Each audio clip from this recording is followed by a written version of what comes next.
Hello, and welcome back to A Better World. This is your host, Mitchell J. Rabin, and we're very glad you're joining us again today. Today we're going to have another very interesting show. We have invited back Christian Opitz, who is here in the United States from Hamburg, Germany. He is a biochemist, he has a background in the neurosciences, he has a background in physics, and he has a background in nutrition. He'll be speaking with us today about a particular subject of herbs, naturally cultivated herbs, harvested herbs from the Amazon rainforest. Interestingly, we met in India not that long ago, and he poured some of these herbs into my water and said, drink this. And I started drinking, and I started feeling increasingly good. And that conversation led to our being down here in Florida at a summit of the Amazon Herb Company, where we have been learning a lot about much of the research and the clinical studies that have been done on these particular herbs for people for a series of different kinds of conditions, imbalances, and most interestingly, really, for optimum health and wellness. So Christian will be speaking with us about some of the characteristics of these herbs and what he's experienced in his own life, as well as he is someone who has been on this path of knowing about raw food, about healthy food for a long time, many decades. So it's particularly interesting, it will be, to hear from Christian talking about this. Hello, Christian. Hello. Welcome back. Thank you. Good to have you. So, what is it that first got you excited? I mean, where you sit in Germany, you have the entire world at your fingertips in terms of healthy foods. I've never seen anyone as well connected to all of the different kinds of food, fruits, vegetables, seeds, nuts, etc., that can be made available in a phone call. What is it about these particular herbs that have so roused you and turned you on? Well, it's many things, but first of all, these are herbs that are growing wild in the Amazon rainforest. The Amazon rainforest in biology is what's called an ecological climax, which refers to an ecosystem at the top of its development. Now, from a biophysical point of view, that means that the Amazon rainforest circulates life force more intensely and more efficiently than any other known ecosystem, which is why we also have the greatest biodiversity in the Amazon rainforest. More species of plants and birds on 1 square mile of the Amazon rainforest than in all of North America, for example. So there's this intense concentration of life force, fertility, yes. that's Yes. constantly recycling, Yes. if you will. And in nutrition nowadays, of course, we recognize that so much of the common knowledge of nutrition is so extremely limited because of the paradigmatic lens of looking at nutrition just through biochemistry. Let me give you just one example. In 1984, the Nobel Prize of Physics was awarded to Carlos Rubio, a Swiss scientist, who discovered what is now known as the Rubio Constant, which refers to the fact that for 1 particle of dense matter, there are 1 billion particles of photons. Or you could also say 1 particle of matter for 1 billion particles of energy. Now, looking at nutrition only through a materialistic biochemical analysis means you're looking at 1 billionth of what you eat. Another example. It is now established that you can take sproutable seeds, wheat berries, sunflower seeds, whatever, expose them to certain levels of electromagnetic radiation that do not inflict any chemical change, and yet the seeds lose their sproutability. So life and death can be affected on a subtle energy level without any chemical interference or change. So chemical nutrients are carriers of life force, of bioelectricity, of biophotons, because through bioelectricity and biophotons, everything in life communicates. Another example. The highest concentration of what physics calls pi electrons, which are the type of electrons that carry life force much more efficiently than other electrons. The highest concentration of that occurs at human conception. There's an electrical friction created when sperm and egg come together. Is that the electron cloud? Yes, the pi electron cloud is created. Now, pi electron clouds you also find wherever life is abundant and radiant and healthy. Pi electrons are completely eliminated in cancer cells. Pi electrons are eliminated in an inflammation. They're eliminated almost completely from cell membranes in a person suffering from fibromyalgia or chronic fatigue. So we need bioelectricity. Or any degenerative kind of condition. Severe degenerative condition, right. We need bioelectricity carrying biophotons, active particles of light, to organize metabolism. There are no answers in biochemistry for the question, how does a cell know what to do? A single cell of the human body has more calculation operations running per second than the most powerful supercomputer human beings built in a year. And you have 70 billion of these cells. Metabolism is organized through bioelectricity, biophotons. Now, even our best organic cultivated foods are low in biophotons compared to wild foods. Why? Because the biodiversity is missing. Plant species, or any species, plants, animals, any life forms, cannot attune themselves to their original design, their perfect blueprint of functioning on their own.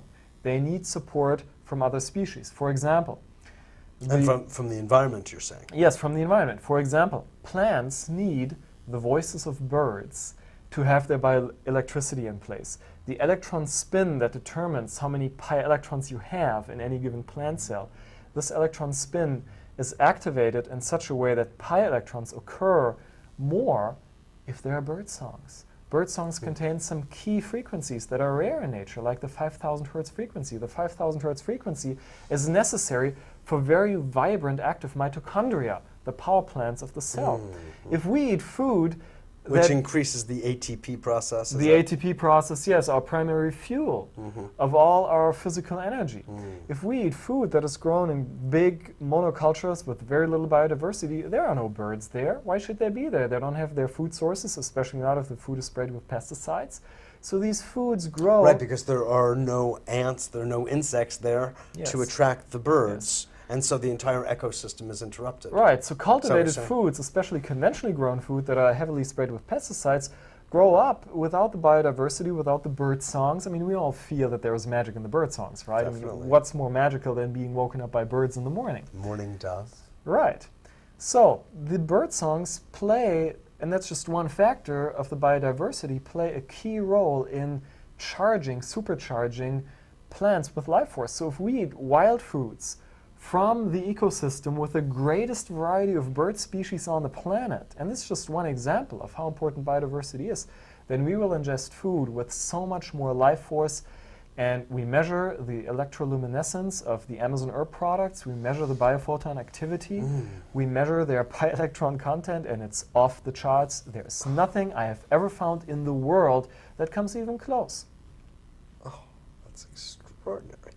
Extraordinary. So that's what the Amazon has, all of the features of the ecosystem. And it's so beautifully articulated, Christian. It's so important that people come to understand the number of influences and the Buddhist notion, if you will, of interdependence of all things, which is articulated in deep ecology, where we see something as apparently unscientific as the effect of a bird song on a seed, but you are going in the direction of, the great book also of on plants, The Secret Life of Plants, wherein that kind of consciousness, that kind of understanding was rampant. So you're bringing that back into the mix, if you will. And so here we have a situation where we're, in a sense, it sounds like we're malnourished. We're really malnourished. And in that malnourishment, we very often only settle for what I call compensatory health, which is having lost your original design, being far removed from the great radiance and thriving that nature has intended for you, and then in this very, very low state of life force. A lot of things will help you to improve, but they only help you to improve because you're so degenerated in the first place. The Amazon herb products are very different. They're not just helping you to cope with being malnourished. They address malnourishment at the root cause. And it's not just chemical nutrients. Yes, the Amazon herbs are rich in trace minerals and trace elements and vitamins and phytochemicals of all kinds and immune-boosting alkaloids and all that stuff. Yes, but you can get those same nutrients from other sources. But what you will not get is those nutrients in that life force state. Let me give you an example. Vitamin C. Natural vitamin C occurs in 22 different molecular shapes. Synthetic vitamin C, the best products out there may have 4 of these shapes. Natural vitamin C... Would that be something like ester C? Yes, exactly. Natural vitamin C and synthetic vitamin C look very, very different structurally. There's an L form of molecules that occurs in nature. There's an L and D form that you have mixed in synthetic products. Now that refers to the reflection of light. You put a laser beam on molecules, natural molecules reflect light to the left. You put it on a synthetic molecule, it may reflect it to the right, which is then the D form. Nature only produces the L form. Now reflection of light is indicative as in deformed. Yeah, well, it means dextro, but yes, deformed, right. The deformed. Perhaps it's not a mistake, right? Vitamin, yeah, that's a good one. Excuse me. You're forgiven. Anyway, this is important because in our metabolism, in our cell, everything is communicated through photon reflection. So the way a molecule reflects light... And the way cells communicate with each other is photonic? And intracellularly. And intracellular. Yes.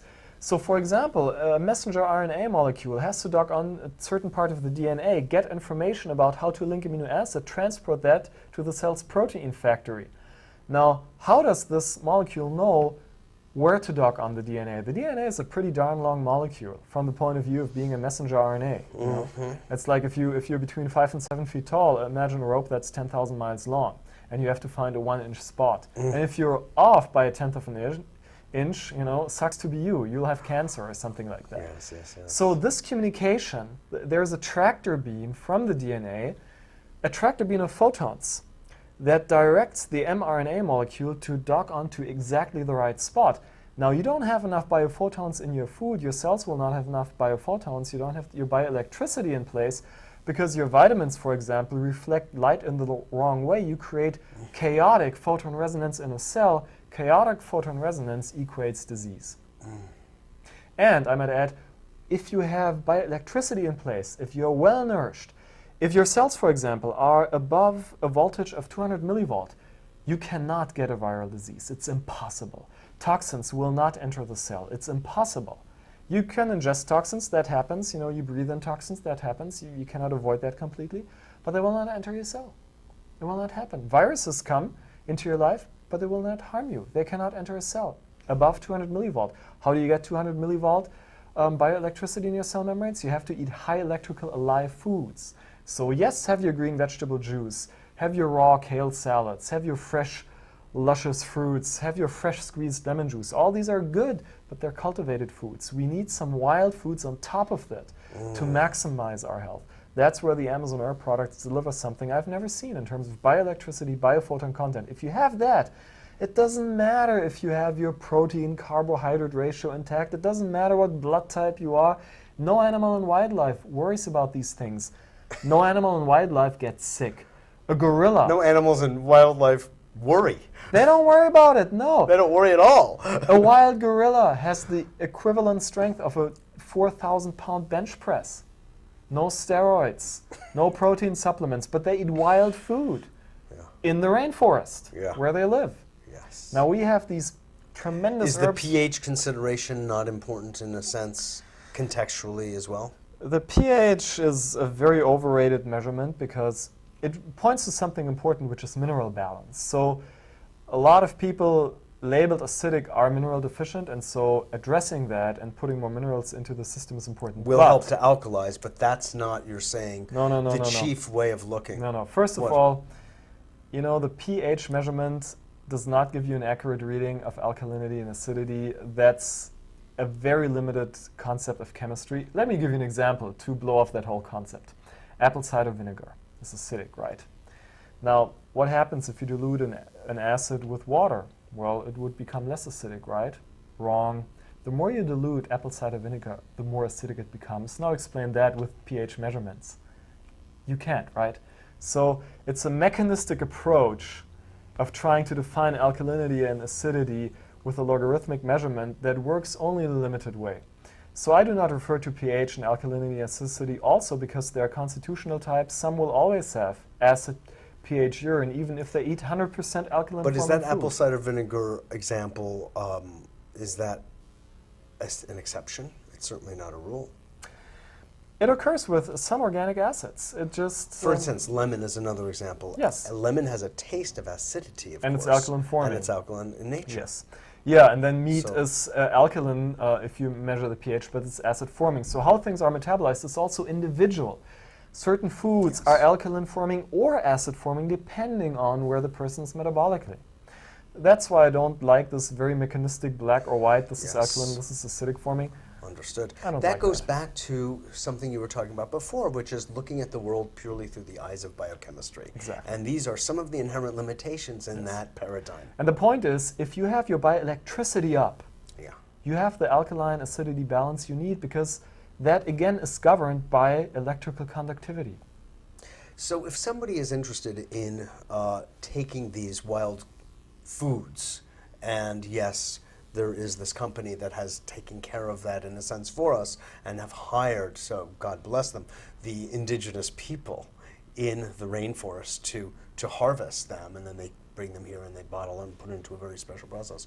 Where would they begin? How would they begin to build greater bioelectricity and greater photonic activity in their bodies? Because that's what you're kind of saying is the bottom line here. It's interesting because what we're really talking about is going beyond chemistry and entering the domains of subtle energies and energy fields. And that's where the juice is, no pun intended. Yes. That's where we will get the greatest life force, the greatest vitality. And of course, if we get the greatest vitality, then we're dealing with upgrading the terrain, which is what you were implying earlier.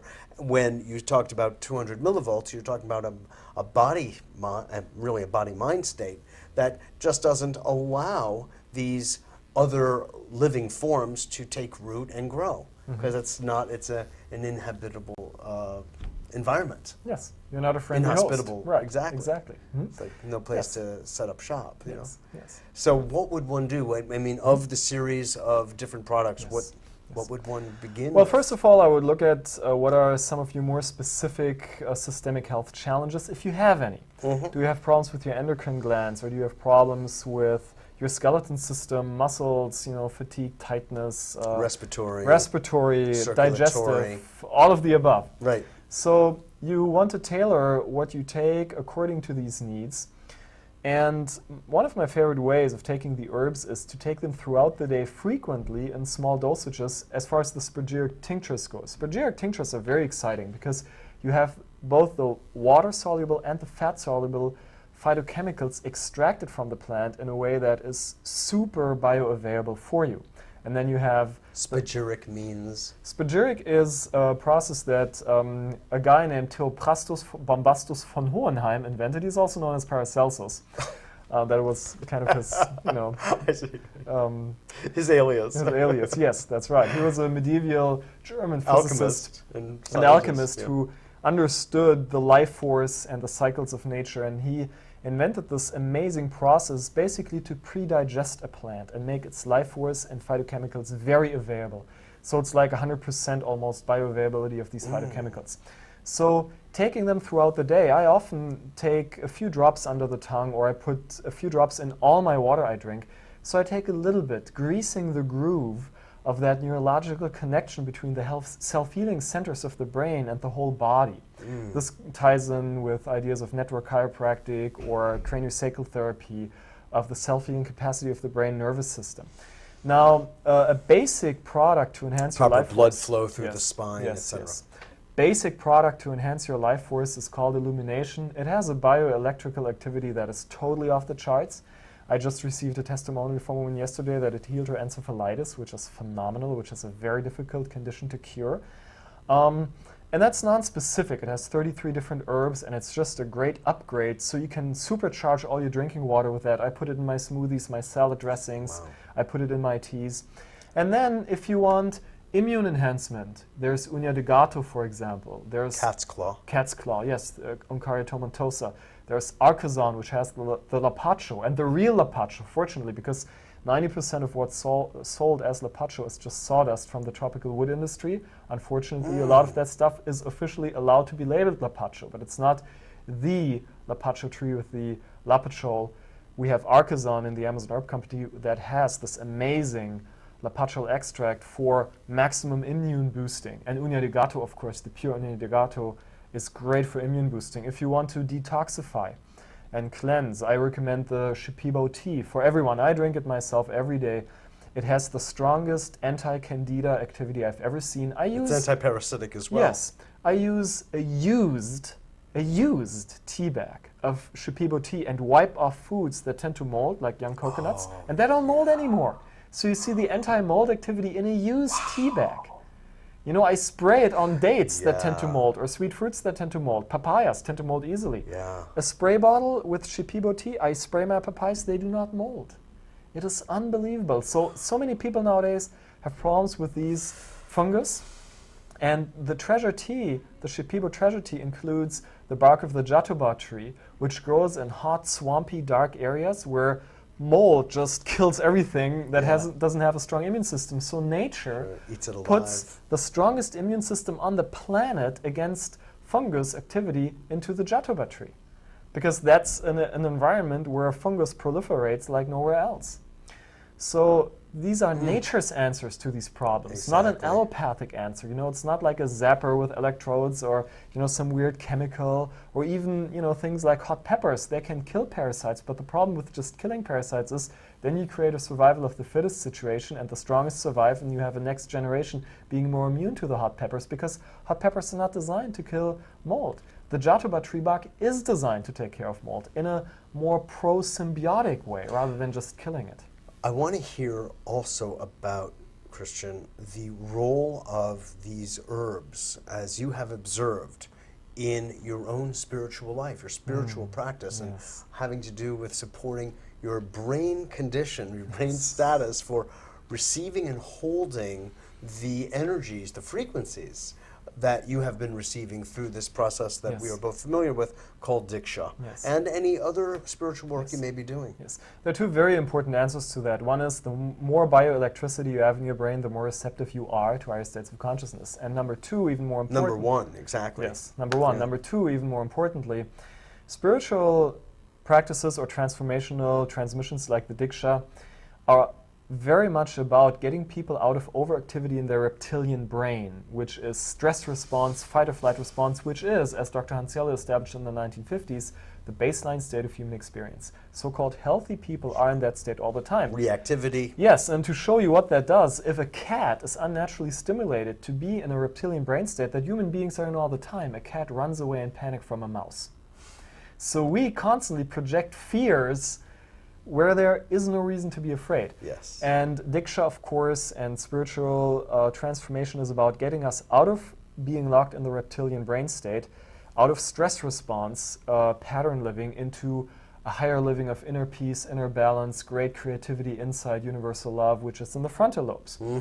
Now, if you are fun and play as well. Yes, fun and play as well. If you are great intimacy, I might add. If you are malnourished, your brain has a reason to believe that life is in danger, so you will lock into the stress response. Nutrient deficiency and deficiency of life force in food is a real threat to your survival. Therefore, your brain says, I ain't going to that frontal lobe transcendent stuff. I have survival to take care of. So you want to be, you know, spiritually transformed and eat life force deficient food, you'll have a harder time, because your brain says, wait a second, you think you can get out of survival stress response when you put your survival in danger 3 times a day at mealtime. I ain't gonna, you know, cooperate with that. So you feed your reptilian brain good Amazon herbs, it says, now I can go on vacation because you're taking good care of the survival stuff here. So interesting. Are there particular herbs, again, that you would, I mean, illumination sounds like it was sort of designed for this purpose, but others that... Yes, I put Recoverzon gel on my body because it supercharges the body in such a way that it relaxes your muscular system, and that makes it easier for energy to flow through the meridians, chakras, etc. I love Calmazon. Before sleep, I'm kind of a Pitta Vata constitution Ayurveda. I'm slightly restless by nature. And so Calmazon is really balancing in this way. It balances the nervous system. Kavazon, of course, would do the same.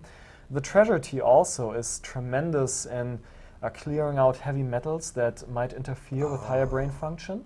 So these are some of the products. And it really helps to chelate the heavy metals out? Yes, and in combination with the Aquazon, which has the amino acids and trace minerals to not only chelate the heavy metals, but also replace them in the cell membranes with a selenium atom, for example. Because if you just rip out the heavy metal, then you create a free radical chain reaction, which oxidizes your cell membrane. So you want to have the high content of trace minerals, potassium, selenium, to replace that. So the Aquazon, the Shipibo tea, the Kalmazon, the illumination are great products to enhance your spiritual process.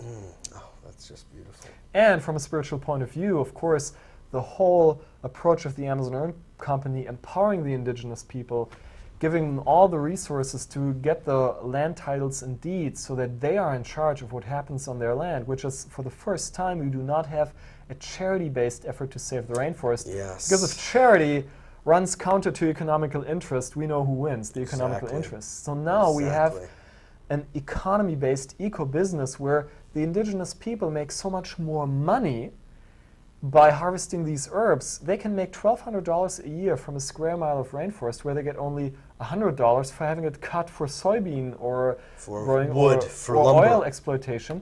So they pay more taxes to the government, so the governments are on their side. Which, of course, is the whole oneness idea. You consume products, the more you consume. 1 8-ounce bottle of herbs, you consume, I think, 40 square feet of rainforest go back to the Indians. Yes. That's, of course, something spiritually that's very uplifting, Exactly. and that I have such a pleasure and honor to be part of. Oh, God. Myself as well. And along that same line is having restored so much of the dignity of the people that you're referring to. It's like not the Shipibo, their intention when they're pulling out the herbs and scraping and harvesting is all that much more loving. Right, there are many sources nowadays for herbs from the rainforest, but this is not a bunch of white people going to the rainforest and saying, oh, let's pick that over there, and not having a clue what they're doing. Right. These are the indigenous people who are really in charge of much of what this company is doing. They're holding the medicine tradition, the culture. Right, and so it's also not some, pitiful, condescending charity project. It's their power, and we are receiving that gratefully. Exactly. And being so incredibly blessed, we want to give something back. Absolutely. Yes. Well, you're giving a lot back right here.